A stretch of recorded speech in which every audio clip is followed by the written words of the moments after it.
Ok, estamos en la segunda parte de nuestra clase de colecciones y vamos a hacer algunos ejercicios o alguna parte práctica para que vean cómo se utiliza esto que acabamos de hablar en el video anterior. Para eso vamos a hacer uso de NetBeans, como ya lo hacemos exactamente en la clase en el salón, y vamos a crear un nuevo proyecto. Ese proyecto lo podemos llamar colecciones, por ejemplo. Yo lo voy a dejar aquí en el escritorio, vamos a llamarle colecciones. Colecciones en español. Y como es costumbre, le vamos a quitar el create main class porque no queremos que nos lo haga directamente el sistema, sino que lo vamos a hacer nosotros mismos. También, como es costumbre, una vez que tengamos nuestro proyecto colecciones abierto, vamos a crear un paquete que lo vamos a llamar edu.ucap.colecciones. Y además vamos a agregar otro paquete adicional. Ese paquete lo vamos a llamar educap modelo.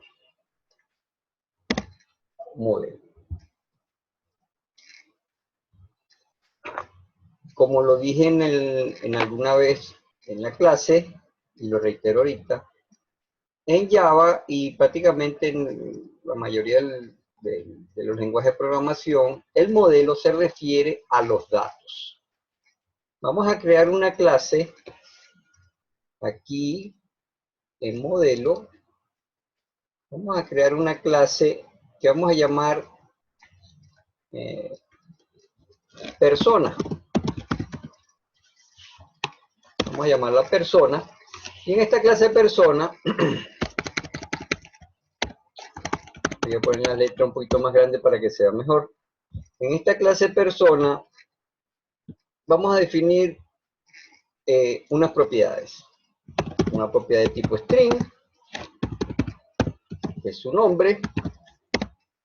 Otra propiedad de tipo entero, edad.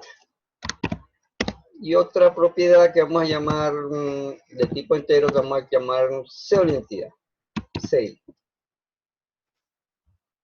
Vamos a aprovechar todas las facilidades que nos da NetBeans para terminar de construir esta clase persona y convertirlo en lo que se llama en Java un Java Bean. Un Java Bean es básicamente una clase que está compuesta por sus propiedades, los métodos getter y setters, e implementa algunos de los métodos de la clase object. Vamos a aprovechar primero lo que nos ofrece NetBeans en este sentido. Vamos a ponerle un constructor, le damos insertar código, y vamos a poner un constructor donde tengamos los tres elementos, las tres propiedades. Es decir, que cuando creemos un objeto de tipo persona, le pasemos de una vez las tres propiedades para inicializarlo. Entonces tenemos este constructor, fíjense que NetBeans lo hizo de forma automática, no lo hizo por nosotros, y de esta manera la ventaja que tenemos es que él no comete errores.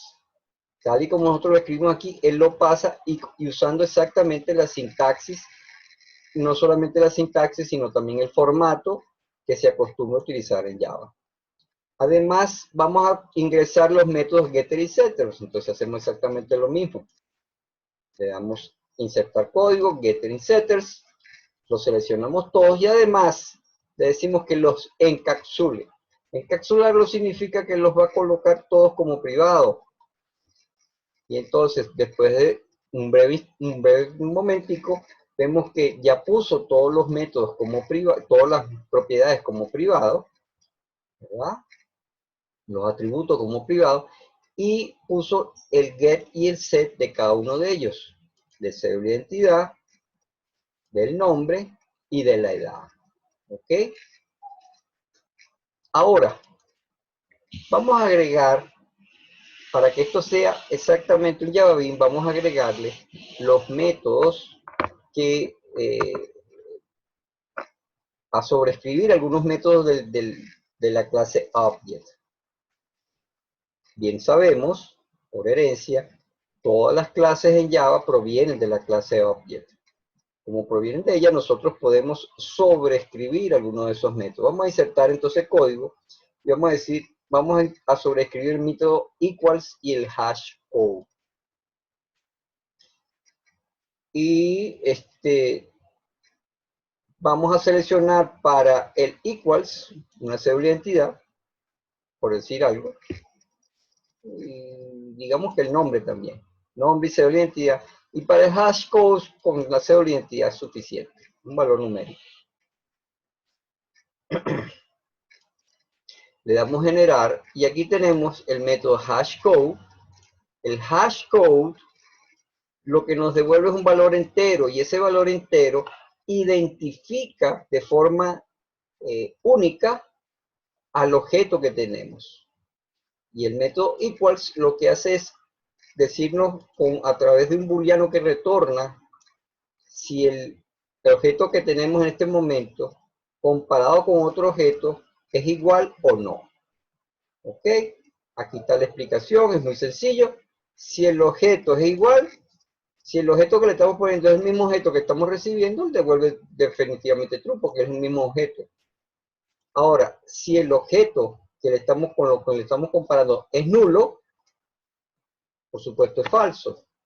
Si la clase del objeto es distinta a la clase con la que estamos comparando, igualmente retorna falso, no son iguales. En caso tal de que él pueda pasar por este y por este que está aquí, sin haber pasado por esto porque no es el mismo objeto. Pero si pasa estos dos que están aquí, él agarra y hace un casting del objeto que recibió. Porque él dice que es de la misma clase, entonces le puede poner el casting. Parece que el casting funciona cuando hay una relación de herencia. Si no hay relación de herencia, no puede funcionar el casting. ¿Ok? Entonces, como ese objeto supuestamente es otra persona, yo le estoy diciendo, mira, el objeto que me estás pasando es una persona, trátalo como una persona. Por lo tanto, ahí yo puedo comparar, digo, la cédula de identidad es diferente de la cédula de identidad. Le digo, entonces estos objetos no son iguales. Luego se basa en una clase de utilidad que se llama Objects, con S, para poder comparar estos strings, el nombre con el otro nombre. Si dice que los strings, los nombres son diferentes, aquí se ve el símbolo de diferente, entonces retorna falso. En caso tal de que la comparación pase por aquí, después pasó por aquí, pasó por aquí y pasó por aquí y ninguno de estos los retornó, entonces los objetos son iguales. Eso es lo que hace el objeto equals. Perdón, el método equals. Por último, le vamos a agregar un método que es muy usado, que se llama toString. Y en este caso le vamos a poner todo. ¿Qué es lo que hace toString? Simplemente es una representación en string del objeto. Como ustedes recordarán en la clase, cuando nosotros teníamos un objeto y le dábamos, poníamos el toString, nos salía el nombre del objeto completo, indicando el paquete donde estaba, la clase a la cual pertenece, salía un símbolo arroba y una cantidad de números en hexadecimal que no sabíamos qué era. Bueno, sí sabíamos realmente la dirección de memoria donde estaba almacenado ese objeto. Pero en este caso, nosotros, eso no nos sirve por alguna razón. Entonces nosotros queremos una representación string que podemos manipular. Para acá, por defecto, NetBeans nos coloca esto, donde pone persona, abre una llave, dice que el nombre es el nombre que le pusimos, la edad la que le pusimos y la cédula de identidad. Por el momento podemos dejarlo así, aunque nosotros podemos poner ahí lo que nosotros queramos, ¿ok?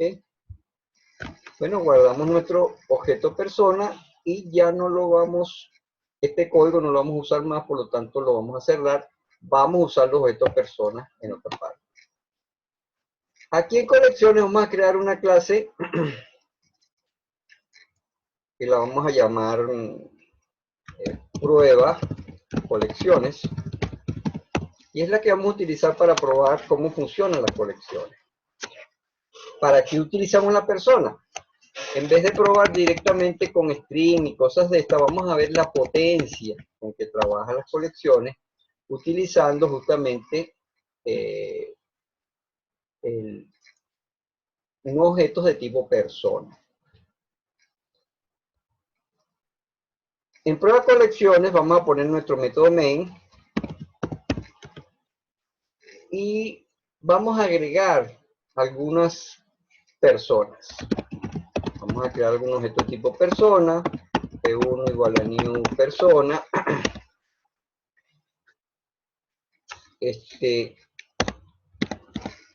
Vamos a ponerle un nombre, por ejemplo Juan. El segundo elemento que aparece aquí es la edad. Entonces digamos que Juan tiene 19 años y la cédula de identidad cualquier número X. Vamos a crear varios objetos de esta misma clase persona. 1, 2, 3, 4, 5. Y vamos a modificarle 2, 3, 4 y 5.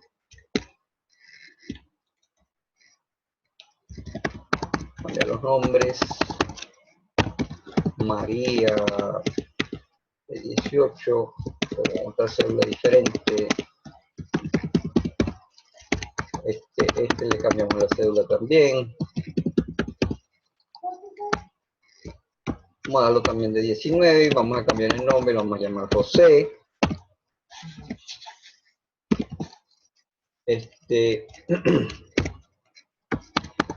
Vamos a llamar a qué sé yo, Teresa. Vamos a ponerle 20 años. Y esta cédula, por ejemplo, o ese número que se podría ser la cédula. Y un último que lo vamos a llamar, qué sé yo, Ricardo. Vamos a decir alguna cosa. Vamos a ponerle Ricardo 17 años y le ponemos una cédula. Ok. Antes de ver las colecciones, vamos a ver cómo funcionan los métodos que sobreescribimos de object. Digamos que queremos ver las características de la persona 1. Entonces yo podría ponerlo de esta manera. Podría ponerlo de esta manera. Cuando yo corra esta aplicación, fíjense que vamos a poner esto un poquito más grande y vamos a poner esto aquí para que podamos ver qué es lo que está pasando. Vemos que me imprime justamente lo que estaba, tal y como lo puse en el formato que se puso en el toString. Pone el nombre del objeto y dice que la propiedad nombre es Juan, la propiedad de edad es 19 y la cédula de identidad es 1, 2, 3, 4, 5, 6. Si lo que igualmente nosotros podíamos haberlo hecho sin necesidad de poner el toString. Si nosotros en el sysout que tenemos aquí para imprimir por la pantalla, para imprimir por la consola, perdón, no le especificamos el toString, el compilador asume que vamos a usar el método toString de la clase, object, ¿ok? Que en este caso lo tenemos sobrescrito. Entonces cuando corramos esto, vemos que tiene exactamente el mismo efecto. Imprime las características de esta persona con el formato que se le especificó allí. Si nosotros por alguna razón, aunque dije que lo íbamos a cerrar, no lo íbamos a usar, no tenemos sobrescrito esto, supongamos, y yo quiero correr esto, vean el efecto, es lo que les dije, va a poner en qué paquete se encuentra ese objeto y aparece un valor un tanto extraño que nos va a dar una dirección, un número en hexadecimal que decimos que es la dirección en memoria donde está ubicado ese objeto. ¿Ok? Por esa razón es que nosotros aquí sobreescribimos el método toString, para que nosotros podamos identificarlo de una manera que sea legible por el ser humano. ¿Ok? Ese es el toString. Ahora, ¿para qué sirve el, el, el método hashCode? El hashCode me va a dar una identificación única de del objeto al cual le estoy aplicando ese método. Si lo vemos aquí, entonces podemos ver que al método 1 le dio esta identificación 123597 y a este le puso 23454708, perdón. ¿De dónde lo sacó? Ah, bueno, de lo que se especificó aquí. Agarró un número, por lo general, para calcular el hashcode se toman números primos, ¿verdad? Creó un número, ese número lo multiplicó por otro y se lo sumó al valor que nosotros estamos especificando para generar el hashcode. Ya la cédula de identidad es única, si encima de eso le aplicamos un número, cierto algoritmo. Aquí nosotros podemos aplicar el algoritmo que nosotros queramos. Por defecto, NetBeans lo hace de esta manera. ¿Ok? De esa manera, obtenemos un identificador único de ese objeto, de P1 y de P2. El otro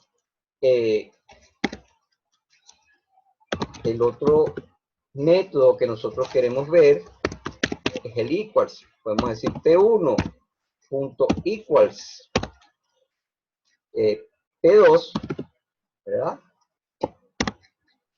Esto nos va a dar false porque él va a comparar primero si son de la misma clase, son personas, no es nulo, Entonces va a comparar el nombre, va a comparar, dijimos que era el nombre y dijimos que era el número de cédula de identidad. ¿Ok? Entonces, si estas dos cosas son iguales, aquí, entonces él va a decir que son iguales, pero en este caso, él va a decir que la comparación es false, no son iguales. ¿Ok? Esto nosotros lo podíamos poner en una forma más legible, poniéndolo así, usando el operador ternario, y ponemos aquí si son, podemos poner aquí son iguales, en caso contrario, no son iguales. Y de esta manera lo tenemos un poco más legible. ¿Ok? Aquí hay un errorcito, vamos a corregirlo. Ok, corremos esto que está aquí. Y aquí tenemos que no son iguales. ¿Ok? Básicamente, ¿para qué sirve esto? Bueno, para hacer comparaciones, para mostrar el objeto de una forma visible y para tener un identificador único de nuestro objeto. Si nosotros llegáramos y hiciéramos esto, creáramos, por ejemplo, una persona 6. 6 igual a P1, ¿verdad? Y yo aquí lo compararía, pondría P6. Cuando haga mi prueba, me va a decir que son iguales. Porque entonces se viene aquí y dice P6, ¿cuál es el nombre de P6? El mismo de Juan. ¿Y cuál es el número de este que está aquí? Entonces, P1 y P6 tienen un sobrenombre P1, pero es el mismo P6. Es decir, que son el mismo objeto que estamos tratando. Así funciona esta. Para eso fue que utilizamos esto, para que lo supieran, que podemos trabajar con esto en cualquier momento. Ahora vamos a entrar con la parte de colecciones. Ok. Vamos a probar primero el set. ¿Cómo se trabaja con las colecciones? La forma es la siguiente. Primero se define cuál es la interfaz que voy a utilizar. Y ahora vamos a usar algo nuevo. Este operador que está aquí, que estoy poniendo entre los símbolos menor que y mayor que, se llama operador diamante. Y allí nosotros vamos a colocar el tipo de elemento que está incluido en esa colección. En este caso sería persona. Vamos a crear un set que va a almacenar en su contenido a personas. Entonces vamos a llamar estos set personas, ¿verdad? Se declara con la interfaz y se inicializa con la implementación que queramos hacer. Dijimos que la implementación más usada del set es el hash set. Entonces, vamos a utilizar el hash set. ¿Ok? Vamos a esperar un momentico. ¿Ok? Ya tenemos nuestro hash set. Si nosotros queremos recorrer este hash, este set persona, lo podemos hacer con cualquiera de las herramientas de iteración que usábamos para los arreglos. Lo recomendable, lo que yo recomiendo, es que si vamos a recorrer todo el arreglo, usamos un for enhancer, un for mejorado. Entonces ponemos for, este me pone por defecto, me pone el normal, pero vamos a usar un for enhancer. Y ponemos aquí por cada persona que hay en el set personas, vamos a imprimir las que hay, ¿verdad? Y como ya tenemos el método toString, simplemente con poner P basta, porque ya lo debe poner. Cuando yo corra esto que está aquí, entonces, muy bien. Tengo el grupo, pero lo tengo vacío. Un pequeño error de cálculo. Bueno, vamos a ingresar cada una de las personas con el método add. Vamos a ingresar a P1.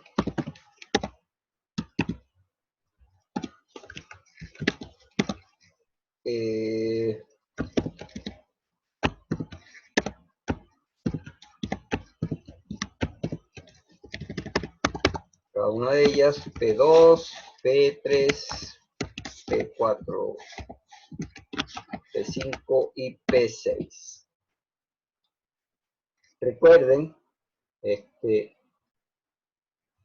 vamos a ver cómo se comporta esto, porque P1 y P6 son iguales.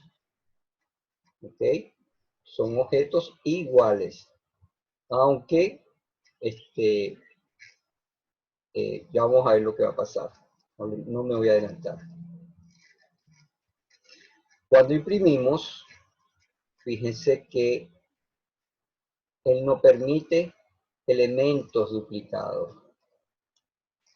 Y el orden no es preservado.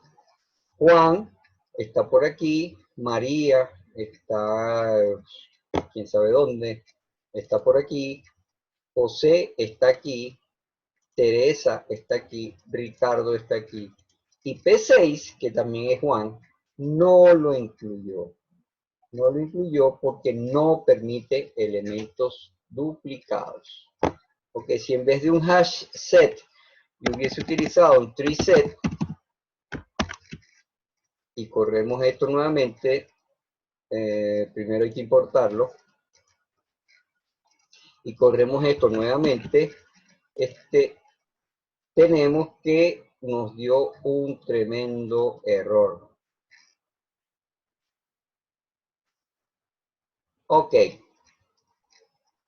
¿Qué significa esto? Dice class cast exception, lo que vimos en la clase pasada. Esto es lo que está aquí, nos está dando una excepción que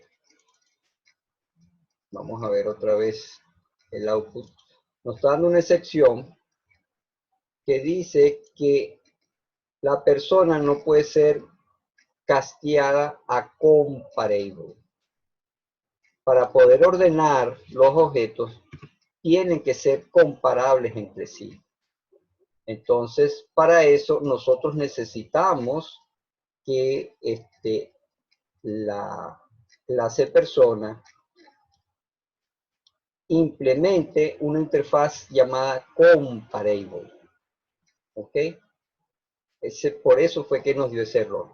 En este momento no vamos a implementar, a hacer eso para no enredar más el asunto y vamos a dejarlo como estaba, como un hash set. ¿Ok? Más adelante, cuando trabajemos con I/O, que nos interesa tal vez ordenar los datos que recibamos, en la clase siguiente vamos a trabajar con I/O, expliquemos cómo, voy a explicar cómo se implementa la interfaz comparable. ¿Ok? Bueno, esta es la forma como tenemos ya nuestro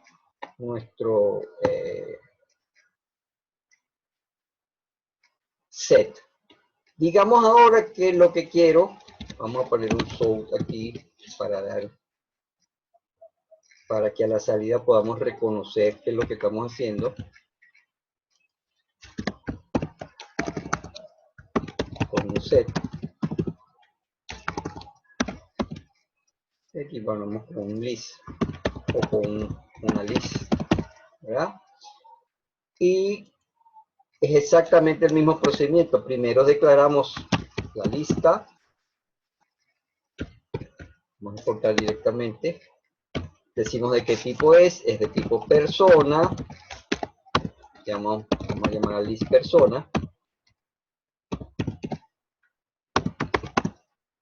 Y dijimos que la que más se usa es el array list. Entonces vamos a usarla con un array list.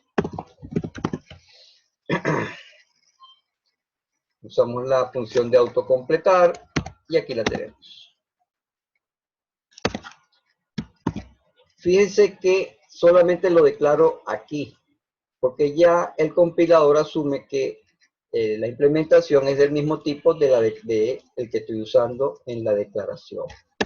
Entonces, hacemos el mismo procedimiento, list personas, agregamos las personas,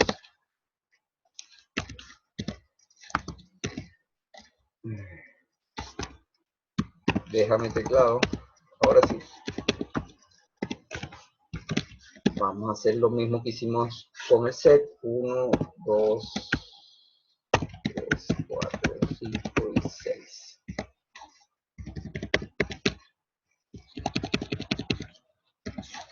Uno, 2, 3, 4, 5, me faltó uno, el 6. Ah, que el 2 lo tengo repetido. 1, 2, 3, 4, 5 y 6. Ok. Ahora vamos a recorrer también esta lista. Lo hacemos exactamente igual para cada persona que tenemos en list personas. Vamos a imprimirla.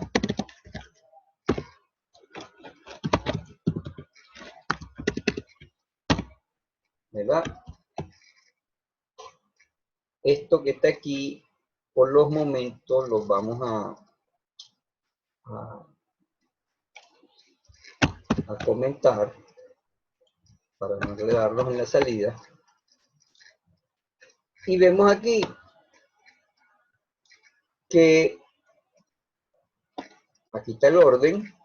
Primero entra Juan, después entra María, luego entra José, luego entra Teresa, luego entra Ricardo y después entra Juan nuevamente. ¿Por qué? Porque Juan, en las listas, puedo tener elementos repetidos. En este caso tengo Juan y Juan está repetido allí. ¿Ok? Hay ocasiones en que es conveniente tener elementos repetidos. Ahora, vamos a ver cómo funciona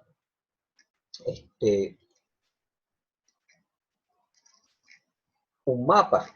Vamos a comentar esto desde aquí, ¿verdad? Y vamos a trabajar con un mapa.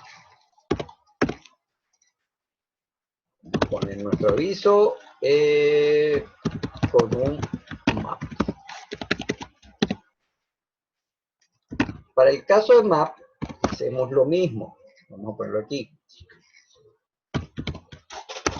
Ponemos nuestro operador diamante, pero acuérdense que aquí trabaja con dos valores, la clave y el valor que queremos poner. En este caso, la clave vamos a ponerla de tipo entero. Y el valor, vamos a poner la persona.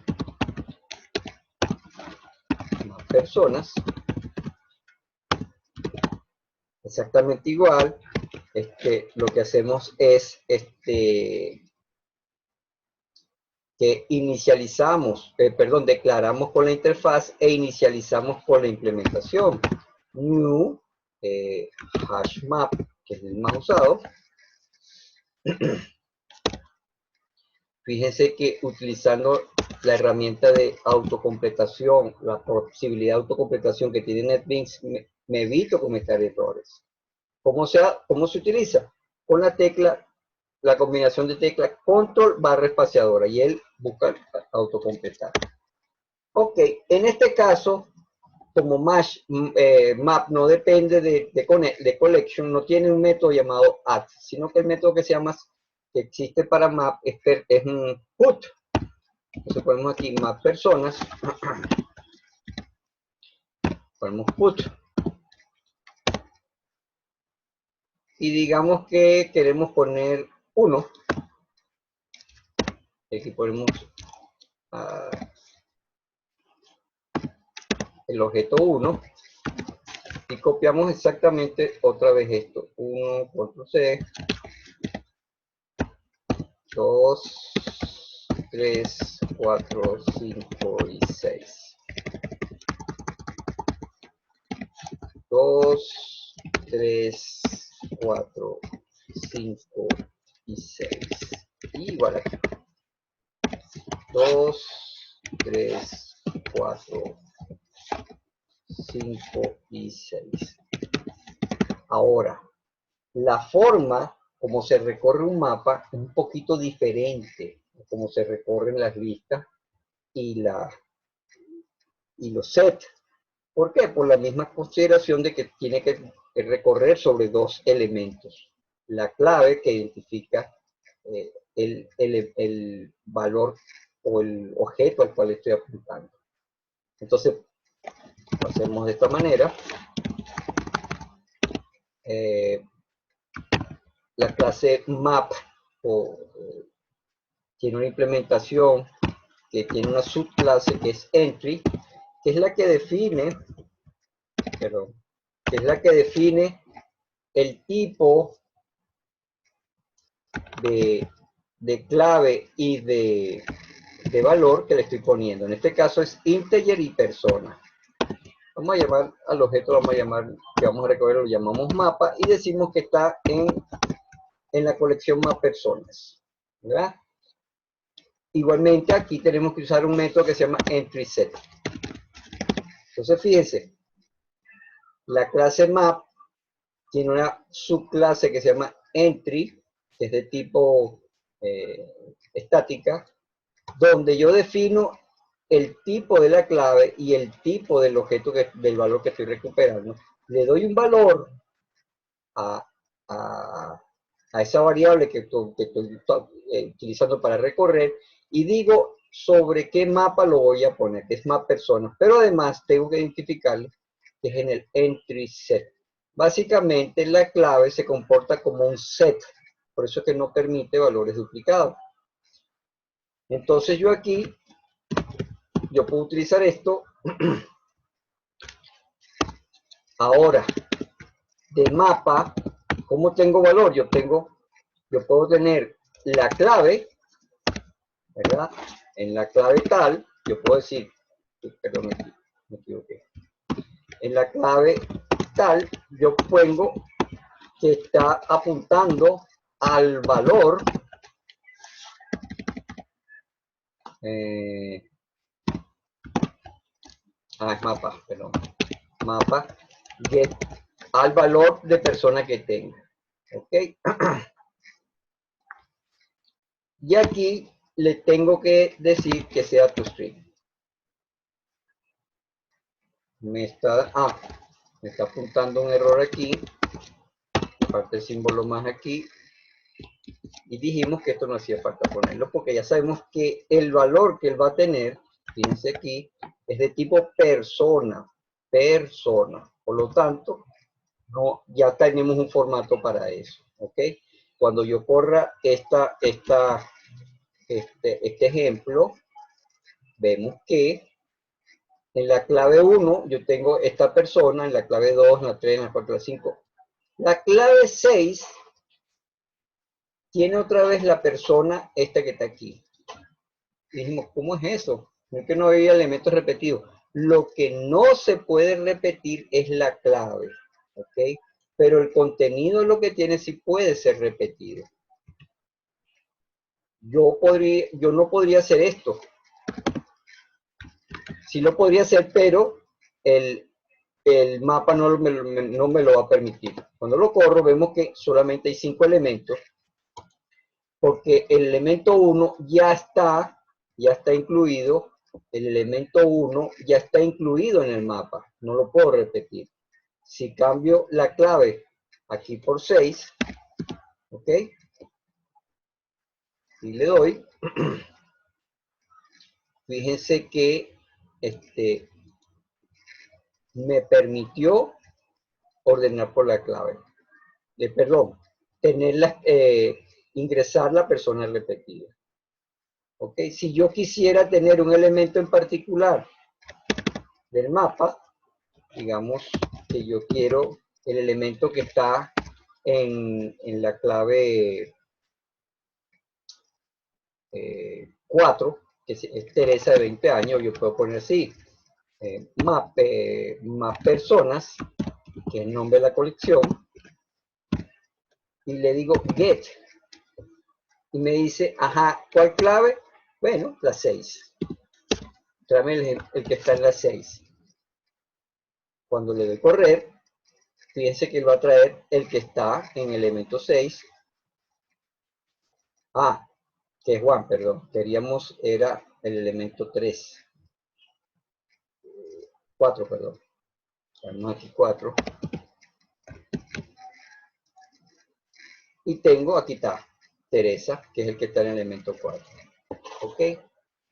Entonces, fíjense la flexibilidad que tengo yo con esto, porque yo en cualquier momento, cosa que no podía hacer con los arreglos, vamos a quitarle los comentarios a lo que tenemos, a lo que comentamos.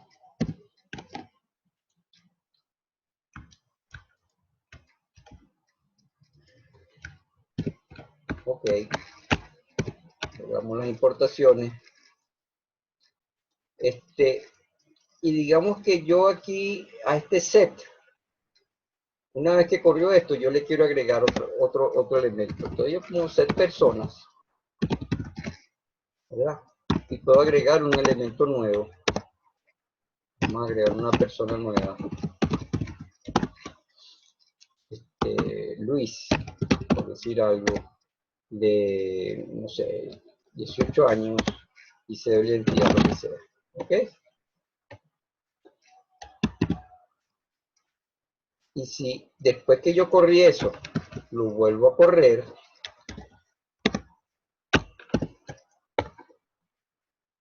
fíjense que la primera vez, wow, un poco difícil de ver cómo está esto separado. Vamos a ponerle aquí un espacio en blanco, igual aquí, para poder identificarlo. ¿Verdad? La primera vez que lo corro, aquí está, tiene estos 5 elementos, y la segunda vez que lo corro ya tiene 6 elementos. Es decir, algo que no podía hacer con los arreglos. Yo con los arreglos no podía cambiar el tamaño del arreglo. Con las colecciones sí lo puedo hacer. Eso es lo que lo hace muy flexible. Bueno, espero que este ejemplo les haya clarificado un poco cómo funciona, cómo se recorren los arreglos y ya saben que si tienen cualquier pregunta, cualquier duda, estoy a la disposición de ustedes por el correo electrónico o por los canales regulares del módulo 7. Bueno, muchas gracias por su atención y nos veremos en la clase.